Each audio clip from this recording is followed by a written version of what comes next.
Okay ആഗ്രഹം മാത്രമേ ഉണ്ടാവുന്നുള്ളൂ. അപ്പൊ ഞാനൊരു കഴിവ് കിട്ടുന്നുണ്ടാവുന്നല്ലേ എനിക്കിതിന് പേര്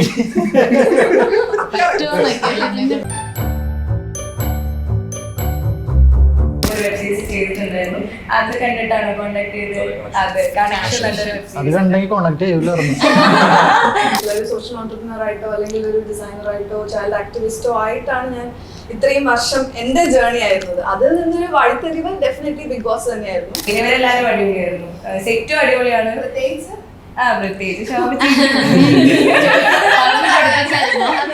വിഷ്ണുവിന്റെ ഒരു എൻട്രി ഉണ്ട്. അങ്ങനെ കുറച്ച് സംഭവങ്ങൾ. വിഷ്ണുവിന്റെ പേര് പറഞ്ഞില്ലായിരുന്നോ? വിഷ്ണുവിന്റെ പേര് ഫക്രു.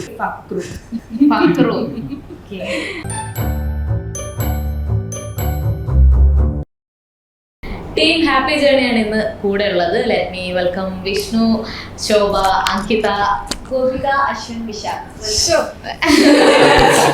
കുറെ നേരമായിട്ട് പ്ലാൻ ചെയ്തിട്ടുണ്ട്. അപ്പം എന്തൊക്കെയുണ്ട് വിശേഷം? ഹാപ്പി ജേണിയുടെ വിശേഷങ്ങൾ പറയൂ. എല്ലാവരും പറഞ്ഞോളൂ. നല്ല വിശേഷം. ഹാപ്പിയായിട്ട് പോകണം. ജേണിയൊക്കെ ഹാപ്പി ആയിരുന്നു. അങ്ങോട്ട് ഞാൻ എത്തുന്നു. അപ്പം വിശാഖിന്റെ ഡയറക്ടോറിയൽ വിശാഖ് പറയൂ. വിശാഖിന്റെ ഫസ്റ്റ് ഇന്റർവ്യൂ ആണ്. വിശാഖ് കുറച്ച് ടെൻഷൻ അടിച്ചിരിക്കാന്നൊക്കെ പറയുന്നു. എന്താണ് ഹാപ്പി ജേണി എന്ന വിശാഖ് ഇതിനു മുൻപ് വെബ് സീരീസ് ചെയ്തിട്ടുണ്ട്. നമുക്ക് ഫെമിലിയർ ആയിട്ടുള്ള ഒരാൾ തന്നെയാണ്. സോ ഹാപ്പി ജേണി പറയുന്നത് എന്തിനെ പറ്റിയാണ്? ആക്ച്വലി ഹാപ്പി ജേണി നമ്മൾ ഒരു മൂന്ന് പെൺകുട്ടികളുടെ കഥ പറയുന്ന സബ്ജക്റ്റാണ്. അതായത് ഇപ്പം നടക്കുന്ന കുറച്ച് ഇഷ്യൂസൊക്കെ ആയിട്ട് റിലേറ്റ് ചെയ്തിട്ടുള്ള എല്ലാവർക്കും കണക്റ്റ് ആവാൻ പറ്റുന്ന ഒരു സീരീസിൽ ഒന്നായിരിക്കും. നമ്മൾ ചെയ്തിട്ടുള്ള ജേണറുകളിൽ കുറച്ചുകൂടെ ഡിഫറെൻ്റ് ആയിട്ടുള്ളൊരു സീരീസാണ്. ഒരു സീരിയസ് മോഡായിരിക്കും അത്. കുറച്ച് സീരിയസ്, പക്ഷേ സീരിയസ് ഫണ്ണുണ്ട്. പക്ഷെ എന്നാലും ഒരു സീരിയസാണ്. അഭിനയിച്ചാലാണ് ഈ സീരിയസാണ് ഉദ്ദേശിച്ചത്. കേട്ടില്ല. അതെ, വിശാഖ പക്ഷെ ഇപ്പൊ ഇരിക്കണ കാണുമ്പോ നമുക്ക് നിങ്ങളെല്ലാരും ഭയങ്കര ജോളി സീരിയസ് ആയിട്ടിരിക്കുന്നു. അതെ, അപ്പൊ നിങ്ങളുടെയൊക്കെ എന്തൊക്കെയാണ് നിങ്ങളുടെ ക്യാരക്ടറിനെ പറ്റിയും നിങ്ങളുടെ ഈ ഒരു സെറ്റിലെ അനുഭവങ്ങളെ പറ്റിയും ഒക്കെ ഒന്ന് നമുക്ക് കേൾക്കാം. ഓക്കെ, ഞാൻ ഫസ്റ്റ് ടൈമാണ് ഞാനൊരു റിയാലിറ്റി ഷോയിലൂടെയാണ് വന്നത്. അത് കഴിഞ്ഞിട്ട് വിശാഖ് സാറാണ് എനിക്ക് വിളിച്ചത്.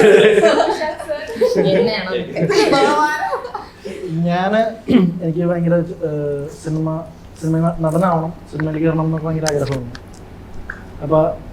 പക്ഷെ എനിക്ക് അഭിനയിക്കാൻ ഭയങ്കര ടെൻഷനും പേടിയുള്ള ഒരാളായിരുന്നു. കാരണം ആഗ്രഹം മാത്രമേ ഉള്ളൂ, നമ്മൾ ചെയ്ത് ശരിയാവും എന്നുള്ളൊരു പേടിയുണ്ട്, മാറി നിൽക്കുമായിരുന്നു. അപ്പോൾ ആ ഒരു ടെൻഷൻ എന്താണ് ഈ സെറ്റ് വന്നു കഴിഞ്ഞപ്പോഴത്തേക്കാണ്. ഓക്കെ, അത്ര നാളും ഞാൻ ഇതിനു മുമ്പ് ഈ സീരീസ് ചെയ്യുന്നതിന് മുമ്പ് ഒരു മൂവിയുടെ ഓഡിഷന് വേണ്ടി പോയായിരുന്നു. ഒരു ചേട്ടനെങ്കിൽ പരിചയമുള്ള ചേട്ടൻ അസോസിയേറ്റ്, പുള്ളി വിളിച്ചിട്ട് പോയതാണ്. അപ്പോഴത്തേക്കും ആദ്യത്തെ എക്സ്പീരിയൻസ് എന്ന് പറഞ്ഞാൽ അത് ചെയ്ത സമയത്ത് ഫസ്റ്റ് ടൈം ക്യാമറ ഫേസ് ചെയ്യുമ്പോഴും മൈക്ക് വെച്ചപ്പോഴും ലൈറ്റ് വന്നപ്പോഴും ആക്ഷൻ വന്നപ്പോഴത്തേക്ക് എനിക്ക് ഭയങ്കര പേടിയായി. എനിക്കതൊന്നും പെർഫോം ചെയ്യാൻ പറ്റണുണ്ടായിരുന്നില്ല. അപ്പോൾ അവിടെ നിന്ന് എനിക്ക് എങ്ങനെയെങ്കിലും ഇറങ്ങി ഓടിയാൽ മതി എന്നുള്ളൊരു തോട്ടായിരുന്നു. എങ്ങനെയെങ്കിലും കഴിഞ്ഞിട്ടൊന്നും പോയാൽ മതി എന്നുള്ളത്. അപ്പോൾ അത് കഴിഞ്ഞപ്പോഴത്തേക്ക് ഞാൻ ഭയങ്കര ഡൗൺ ആയി. എന്ന് വെച്ച് കഴിഞ്ഞാൽ ഓക്കെ ആഗ്രഹം മാത്രമേ ഉണ്ടാവുന്നുള്ളൂ. അപ്പം ഞാനൊരു കഴിവ് കിട്ടുന്നുണ്ടാവുന്നല്ലേ എനിക്കിതിന് പേര് എന്നെ കൊണ്ട് ഇത് പറ്റില്ല. ഞാൻ കാണുന്ന ഒരു 9th സ്റ്റാൻഡേർഡ് തൊട്ട് എനിക്ക് സിനിമ നടനാണോ സെലിബ്രിറ്റി ആണോ സ്വപ്നം കണ്ടാടുന്ന ഒരാളാണ്.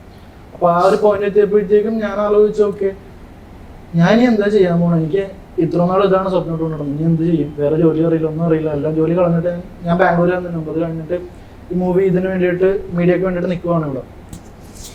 എന്ത് ചെയ്യും എന്നുള്ള ടെൻഷനും കാര്യങ്ങളും ഭയങ്കര ഡൗൺ ആയിപ്പോയി ഞാൻ.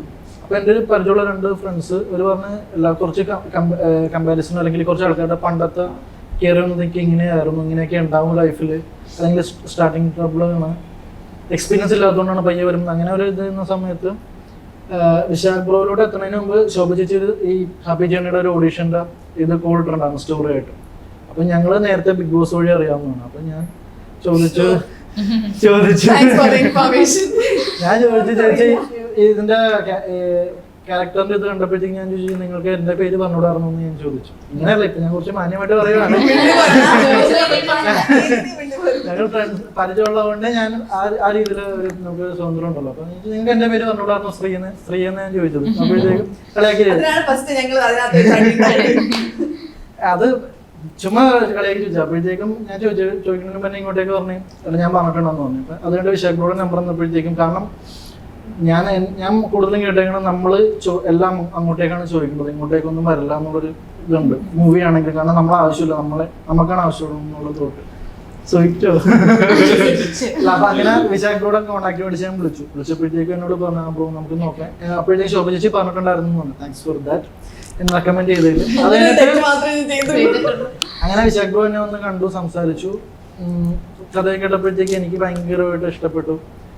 പിന്നെ എനിക്കൊരു ഇത് മാത്രമേ ഉള്ളൂ, ഡൗട്ട് മാത്രമേ ഉള്ളൂ, എന്നെ കൊണ്ട് ചെയ്താൽ പറ്റുമോ എന്നുള്ളൊരു ഇത് ഉണ്ടായിരുന്നു. പക്ഷെ ആ സെറ്റിൽ പോയി കഴിഞ്ഞപ്പോഴത്തേക്കും എനിക്ക് ഇനി അഭിനയിക്കാനുള്ള ഒരു കോൺഫിഡൻസും ഒരു ധൈര്യവും ഓക്കെ അടിപൊളിയാണല്ലോ, ഇത് കണ്ടിന്യൂ ചെയ്യാൻ പറ്റും, ഇനി ആരെങ്കിലും ചാൻസ് തന്നെ കാണുന്നുണ്ടെങ്കിൽ പറ്റും, നമുക്കിത് പറ്റും എന്നുള്ളത് കോൺഫിഡൻസ് ഒന്ന് അത് അവരുടെ സെറ്റും ഡയറക്ടറിന്റെ ആ ടീമിന്റെ ക്രൂവിന്റെയും പിന്നെ എൻ്റെ ഈ ഇരിക്കുന്ന ആർട്ടിസ്റ്റുകളുടെയൊക്കെ ഹെൽപ്പ് കൊണ്ടും ആ ഒരു എൻവയോൺമെന്റ് അങ്ങനെ ഫണ്ടായതുകൊണ്ടും എനിക്ക് ഒരു കോൺഫിഡൻസ് തോന്നി. ഇനിയിപ്പോൾ കുറച്ച് ഓഡീഷൻ പോകാനാണെങ്കിലും ഈ മൂവി ചെയ്യാനാണെങ്കിലും കുറച്ചും കൂടി എന്താ പറയാ ഒരു ഉള്ളി എന്നുള്ളൊരു പവർ, ബാക്കി കാര്യങ്ങൾക്ക് കോൺഫിഡൻസ് ഉണ്ടായിരുന്നു. അഭിനയം ആഗ്രഹം ഉണ്ടെങ്കിലും ഞാൻ കുറച്ച് ബാക്കിലോട്ട് മാറി നിൽക്കുമായിരുന്നു.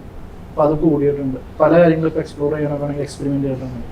നായകനാണോ അതോ വില്ലനാണോ?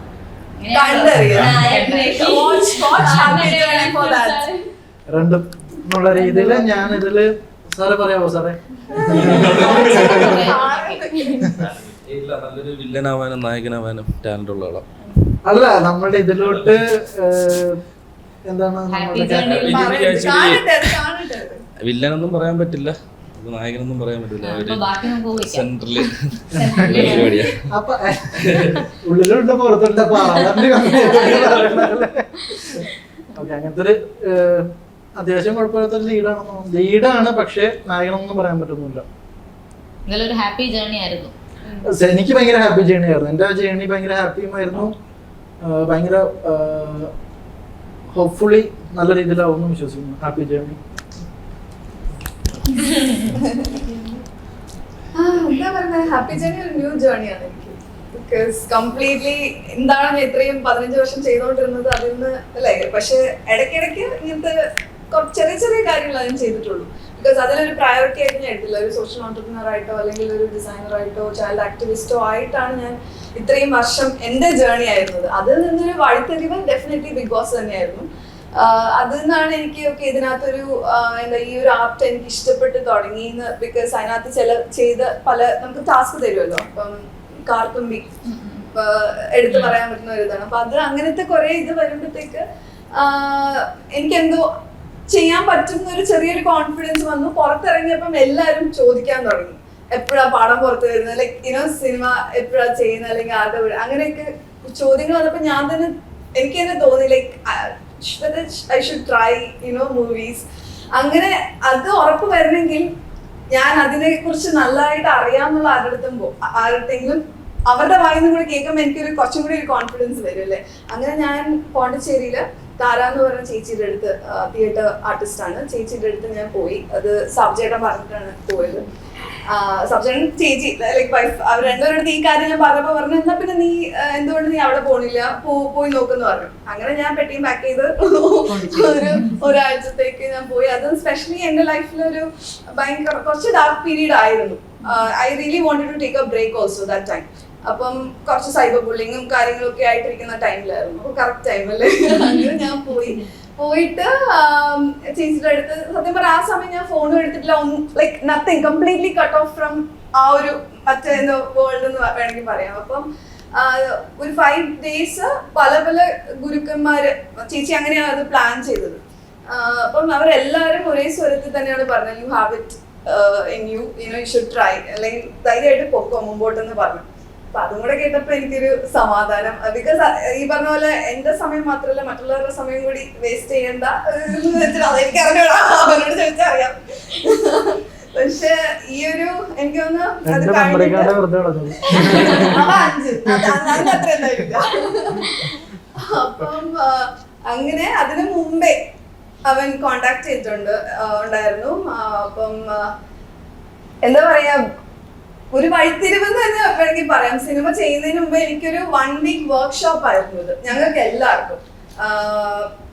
ട്രൂ എക്സ്പീരിയൻസ് ആയിരുന്നു. അവർ അത്രമാത്രം ആ ക്രൂവിന്റെ കൂടെ വർക്ക് ചെയ്യാനാണെങ്കിലും എവറിഥിങ് A to Z ഒരു ലേണിംഗ് എക്സ്പീരിയൻസ് ആയിരുന്നു, ലേണിംഗ് കർവ് ആയിരുന്നു ആക്ടിങ്ങിൽ. അപ്പം താങ്ക്സ് ടു ദ ടീം, ആണെങ്കിലും അശ്വിനാണെങ്കിലും രഞ്ജിത്ത് ആണെങ്കിലും ഹിമൽ ആണെങ്കിലും എല്ലാരും, ഈവൻ ചെറിയ ചെറിയ അതിനകത്ത് ചുമ്മാ എന്താ പറയാ നമുക്ക് വന്ന് ഹെൽപ്പ് ചെയ്യാൻ വന്നവര് പോലും നമുക്ക് തന്നൊരു എനർജി ഉണ്ടല്ലോ. പവർ പാക്ഡ് ഒരു ടീം എന്ന് വേണമെങ്കിൽ പറയാം. അത് ഈവൻ എന്റെ കോസ്റ്റാർസ് ആണെങ്കിലും എല്ലാവരുടെയും നമുക്ക് കിട്ടുന്ന, ബിക്കോസ് റീടേക്ക് എത്ര വേണമെങ്കിലും എടുക്കാൻ നമ്മൾ റെഡി ആയിട്ടാണ് വന്നത്. നമുക്കിത് നന്നാക്കി കൊണ്ടുപോകണം എന്നുള്ള ഒരു ഉദ്ദേശത്തോടു കൂടിയാണ് ഈ ഒരു ഹോൾ ക്രൂ നമ്മൾ വർക്ക് ചെയ്ത്. We have put in our 101% into this. അപ്പം ഇതൊരു ഡാർക്ക് ഹ്യൂമർ ആണ് സബ്ജക്റ്റ്. പിന്നെ എന്റെ ക്യാരക്ടർ, എനിക്ക് രേഖ എന്ന് പറയുന്ന ക്യാരക്ടറാണ്. അപ്പം അത് ഞാനൊരു ഭയങ്കര കണക്റ്റഡ് ആണ്. അതിനി അവൻ എനിക്ക് വേണ്ടി എഴുതിയതാണോ എനിക്ക് അറിഞ്ഞുകൂടാ, ബിക്കോസ് അത്രയ്ക്ക് കണക്റ്റഡ് ആയിരുന്നു, എന്റെ ലൈഫുമായിട്ട് ഭയങ്കര കണക്റ്റഡ് ആണ്. അപ്പം ഇത് ചെയ്യാൻ അത്രമാത്രം എനിക്ക് ഉള്ളിലേക്ക് എടുക്കാൻ പറ്റി ആ ക്യാരക്ടർ. എന്നെ കൊണ്ട് ചെയ്യാൻ പറ്റുന്ന മാക്സിമം അവരെന്നെ പുറത്തു കൊണ്ട് ഞാൻ പറയുന്ന ഫുൾ ക്രെഡിറ്റ് ഞാൻ അവർക്കേ കൊടുക്കുള്ളൂ, ബിക്കോസ് അത്രമാത്രം എഫേർട്ട് ഡയറക്ടർ ആൻഡ് എല്ലാവരും ഇട്ടിട്ടുണ്ട്. അപ്പം എന്തായാലും ഇത് നല്ലൊരു എക്സ്പീരിയൻസ് ആയിരുന്നു ഫോർ മീ. ആൻഡ് നെക്സ്റ്റ് ഒരു മൂവി പ്രോജക്റ്റ് ചെയ്യുമ്പോഴത്തേക്ക് എനിക്കിത് 100% എനിക്ക് ഉപകാരപ്പെടും എന്നുള്ളതിൽ യാതൊരു സംശയവും ഇല്ല. നിനക്ക് എങ്ങനെ എന്താ പറയുന്നത് സംഗീത? എന്റെ ക്യാരക്ടർ നെയിം സംഗീത എന്നാണ്. എന്റെ എനിക്കൊരു 1 year കഴിഞ്ഞിട്ടാണ് ഞാൻ ഒരു യൂട്യൂബ് വെബ് സീരീസ് ചെയ്തത്. മുമ്പ് ഒരു വെബ് സീരീസ് ചെയ്തിട്ടുണ്ടായിരുന്നു, അത് കണ്ടിട്ടാണ് കോണ്ടാക്ട് ചെയ്തത്. അതെ, കണക്ഷൻ നല്ലൊരു വെബ് സീരീസ് കണ്ടെങ്കിൽ കോണ്ടാക്ട് ചെയ്യില്ലായിരുന്നു. അല്ല അത് പക്ഷെ എനിക്ക് കേൾക്കുമ്പോൾ അത് ഞാൻ ചെയ്ത കുറച്ച് ഇന്റിമസി സീൻസ് ചെയ്തിട്ടുണ്ട്. സോ ആ ഒരു സമയത്ത് എനിക്ക് കൂടുതൽ നമുക്കറിയാലോ, നോർമലി അങ്ങനത്തേതായിരിക്കും ഏറ്റവും കൂടുതൽ വരുന്ന എൻക്വയറീസും കാര്യങ്ങളും. സോ എനിക്ക് ആ ഒരു ടൈമിൽ നാട്ടിലൊക്കെ നമുക്കൊരു ട്രോമ ഉണ്ടായിരുന്നു, നാട്ടിൽ നിർത്തുന്നൊക്കെ വരുമ്പോൾ ഉള്ളൊരു ട്രോമ ഉണ്ടായിരുന്നു. സോ ഞാനൊരു ചേഞ്ചിന് വെയിറ്റ് ചെയ്തിരിക്കുകയായിരുന്നു, അതല്ലാതെ ഒരു ക്യാരക്ടർ ചെയ്യണം. അതുപോലെ ഒരു ക്യാരക്ടർ ഇത് കേട്ടപ്പോൾ ഞാൻ ഓക്കെ ആയിരുന്നു. ഞാൻ എനിക്കൊന്ന് ഒരു 2 monthsോളം നമ്മൾ വെയിറ്റ് ചെയ്തിട്ടുണ്ടാവില്ലേ. ഞാൻ ഇടയ്ക്കിടയ്ക്ക് ചോദിക്കും ഷൂട്ട് എനിക്ക് പേടിയാണ്, കാരണം നമുക്ക് ചെയ്യാൻ ആഗ്രഹമുള്ള ഒരു സാധനം എപ്പോഴും നമ്മുടെ കയ്യിൽ നിന്ന് പോകും. ബാക്കിയൊക്കെ നമുക്ക് വരും, നമുക്ക് താല്പര്യമില്ലെങ്കിൽ അത് നമ്മളെ പിന്നാലെ വരും. പക്ഷെ നമുക്ക് ചെയ്യാൻ താല്പര്യമുള്ള കാര്യം ഞാൻ ഇടയ്ക്കിടയ്ക്ക് ചോദിക്കും വിശാഖിൻ്റെ അടുത്ത്, എന്താ ഡിലേ ആവുന്നേ, എന്നാ ഷൂട്ട് തുടങ്ങുന്നത്. ഞാനിങ്ങനെ വെയിറ്റിംഗ് ആണ്. ഞാൻ അതിൻ്റെ ഇടയിൽ അപ്പം ഞാൻ ട്രാവൽ ചെയ്തിട്ട് വരട്ടെ, ഞാൻ അതിൻ്റെ ഇടയിൽ ട്രാവലൊക്കെ പോയി. സോ എനിക്ക് നല്ല എക്സ്പീരിയൻസ് ആയിരുന്നു. കുറേ നാൾക്ക് ശേഷം ഞാനൊരു ത്രൂ ഔട്ട് അത്രയും ടൈം സെറ്റിൽ നിൽക്കുന്നുണ്ടെങ്കിൽ ഞാൻ അസിസ്റ്റ് ചെയ്യുകയൊക്കെ ആയിരുന്നു. സ്ക്രീനിന് ഫ്രണ്ടിലോട്ട് വരുന്നില്ല, ബാക്കിലാണ് ഫുൾ വർക്ക് ചെയ്തിരുന്നത്. സോ എനിക്ക് നല്ല എക്സ്പീരിയൻസ് ആയിരുന്നു. പിന്നെ ഇവരെല്ലാവരും അടിപൊളിയായിരുന്നു, സെറ്റും അടിപൊളിയാണ്. പ്രത്യേകിച്ച്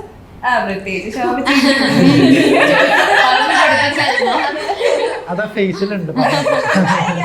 ഞങ്ങള് അങ്ങോട്ടും ഇങ്ങോട്ടും നല്ല വഴക്കായിരുന്നു. വഴക്ക് മീൻസ് ഇപ്പൊ നിങ്ങള് ബിഗ് ബോസ് ഒക്കെ കണ്ടില്ലായിരുന്നു, അതുപോലെ ബിഗ് ബോസ് പോലെ അല്ലോ അങ്ങനെയല്ല.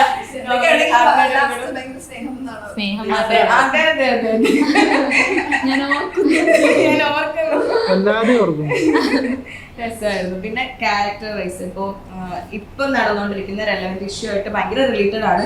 ഞാൻ അത് വിശാഖിനെ വിളിച്ചിങ്ങനെ സംസാരിച്ചായിരുന്നു, കാരണം ഈ ഒരു ഇഷ്യൂ കഴിഞ്ഞതിന് ശേഷം ഞാൻ അതിലൊരു സീൻ ചെയ്തിട്ടുണ്ട്. അപ്പൊ എനിക്ക് അതിലൊരു എക്സ്പീരിയൻസ് ചെയ്യുന്ന ഒരു കാര്യമാണ്. എനിക്ക് അതിലിപ്പോ പറയാൻ പറ്റില്ലല്ലോ, എന്തായാലും കാണും നിങ്ങള്.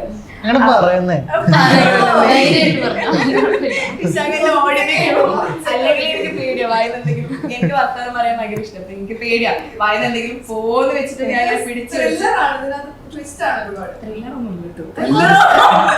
വിശാഖിന്റെ മൈൻഡ് വോയിസ് ഞാനിങ്ങനെ എഴുതിയിട്ടുണ്ട്. ഓവർ ഹൈപ്പ് മിക്ക സിനിമക്കും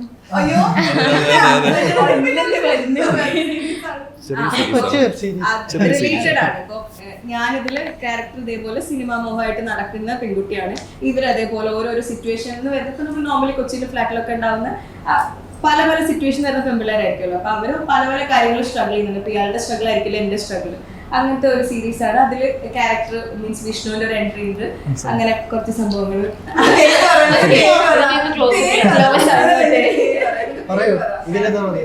വിഷ്ണുവിന്റെ പേര് പറഞ്ഞില്ലായിരുന്നോ? വിഷ്ണുവിന്റെ പേര് ഫക്രു. അപ്പൊ എല്ലാം ഉണ്ട്. നല്ല എക്സ്പീരിയൻസ് ആയിരുന്നു. വേറെ ഒന്നുമില്ലല്ലോ.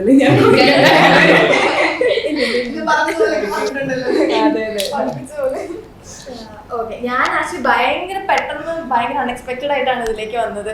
ഞാൻ കുറച്ച് ഷോർട്ട് ഫിലിംസ് ഒക്കെ ചെയ്തിട്ടുണ്ട്, ബട്ട് ഒരു 2 year ബ്രേക്ക് ഒക്കെ എടുത്ത് ഞാൻ വേറെ വർക്ക് ചെയ്യുന്നുണ്ട്. ഞാൻ പ്രിൻസിപ്പാക്കി വർക്ക് ചെയ്യാം.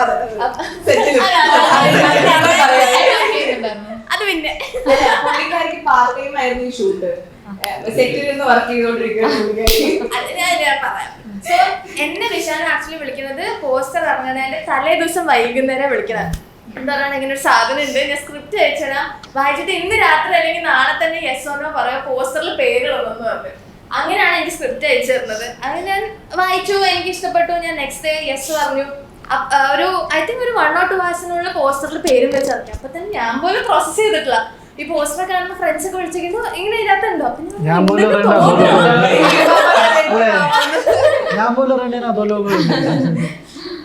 തോന്നണം ഉണ്ടാവുമായിരിക്കും, പക്ഷെ ഞാൻ പ്രോസസ് ചെയ്തിട്ടില്ല സാധനം. അങ്ങനെയാണ് ഇതിലേക്ക് വരുന്നത്. പിന്നെ ഷൂട്ടിന്റെ ഡേറ്റ്സും ഇങ്ങനെ ലാസ്റ്റ് മിനിറ്റാ പറഞ്ഞത്. അപ്പൊ എനിക്ക് ഓഫീസിൽ നിന്ന് എല്ലാം കൂടി ഭയങ്കര പാക്ഡ് ആയി പോയി. പിന്നെ എന്നോട് സീൻ എടുക്കും, തിരിച്ചു അതെ, അങ്ങനെയായിരുന്നു. ഇതില് എന്റെ ക്യാരക്ടറിന്റെ പേര് പാർവതി എന്നാണ്. പാർവതി ഒരു നാട്ടിൻപുറത്തുനിന്ന് വന്ന് ഇപ്പൊ ഇവിടെ എറണാകുളത്ത് ഇവരുടെ കൂടെ താമസിക്കുന്ന ഒരു കുട്ടിയാണ്. ഭയങ്കര ഹാപ്പി ആയിട്ട് എന്താ ചാടി ഇങ്ങനെ ഫുൾ സംസാരിച്ച് ഫിൽറ്റർ ഇല്ലാണ്ട് ഇങ്ങനെ സംസാരിച്ച് നടക്കുന്ന ഒരു പാവൻകുട്ടി. ഈ ഹാപ്പി ജേണി എന്ന് പറഞ്ഞ പേര് പോലെ തന്നെ ഇതിൻ്റെ ഭയങ്കര ഹാപ്പി ആയിട്ടുള്ള ജേർണി ആയിരുന്നു എൻ്റെ ഷൂട്ട് മൊത്തത്തിൽ. ഞാനിതൊരു റോളും ചെയ്യുന്നുണ്ട്, അപ്പോൾ ഞാനൊരു അസോസിയേറ്റ് വരുന്നു. അപ്പോൾ നമ്മൾ അറൗണ്ട് 1 വർഷം മുമ്പ് എൻ്റെ സ്ക്രിപ്റ്റ് നമ്മൾ എഴുതിയതാണ് ഓൾറെഡി. അത് കഴിഞ്ഞിട്ട് നമ്മൾ വർക്ക് ചെയ്ത് ഇപ്പോഴാണ് അത് ഓപ്പൺ ആയത്. 1 വർഷം പഴക്കമുള്ളൊരു സബ്ജക്റ്റ് നമ്മൾ പിന്നെ അത് റീവർക്ക് ചെയ്തിട്ടാണ് നമ്മളിപ്പോൾ അത് റിലീസാക്കിയത്. അപ്പം അതിൻ്റെ കുറച്ച് മാറ്റങ്ങളൊക്കെ പിന്നെ നമ്മൾ റീറൈറ്റിൽ കൊണ്ടുവന്നിട്ടാണ് നമ്മൾ ഷൂട്ട് ചെയ്തിരിക്കുന്നത്. നമ്മൾ 2 ഷെഡ്യൂളായിട്ടാണ് ചെയ്തത്. മൊത്തത്തിൽ മീൻസ് നൈറ്റ് ഷൂട്ടും എല്ലാം ലേറ്റ് നൈറ്റ്സ് ഒക്കെ ഒത്തിരി ഉണ്ടായിരുന്നു. ഷൂട്ട്സ് ഒക്കെ നമ്മൾ പോയായിരുന്നു, കണ്ടിന്യൂസ്ലി അങ്ങനെ പോയിട്ടുണ്ട് ഷൂട്ട്. അപ്പം നമ്മൾ നേരത്തെ ഔട്ട്ഡോർ ആയിരുന്നു. ഔട്ട്ഡോർ 4 മണി വരെ ഷൂട്ട്. എന്നിട്ട് പറയും വിശാ പറയും, നിങ്ങൾ പോയി റെസ്റ്റ് എടുത്തോട്ടെ, ഇനി 7 മണിക്ക് വന്നാൽ നമ്മള് വണ്ടി ഓടിച്ച് വീട്ടിലെത്തപ്പോഴത്തേക്ക് അയ്യോ ടൈം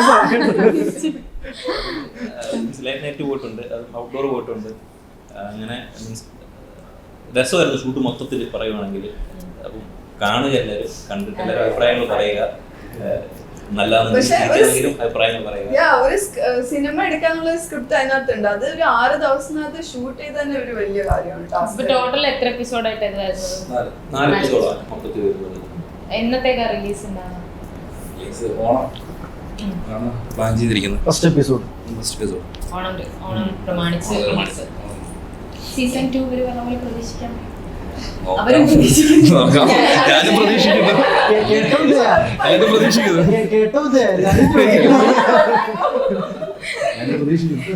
അടുത്ത പടം എടുക്കുന്നില്ല, ഞാനല്ല ഹീറോ ചോദിക്കുന്നു. കണ്ടു കഴിഞ്ഞാൽ നിങ്ങൾ പ്രതീക്ഷിക്കുന്നുണ്ടെങ്കിൽ ഉറപ്പായിട്ടും നമ്മൾ സീസൺ 2 ഇറക്കുന്നത്. ഞങ്ങൾ എപ്പോഴും പ്രതീക്ഷിക്കുന്നുണ്ട്, നല്ല പ്രതീക്ഷയുണ്ട്. അല്ല, അത് ഞാൻ വിശാഖിന് ഇട്ടുള്ളത്. ഓക്കെ,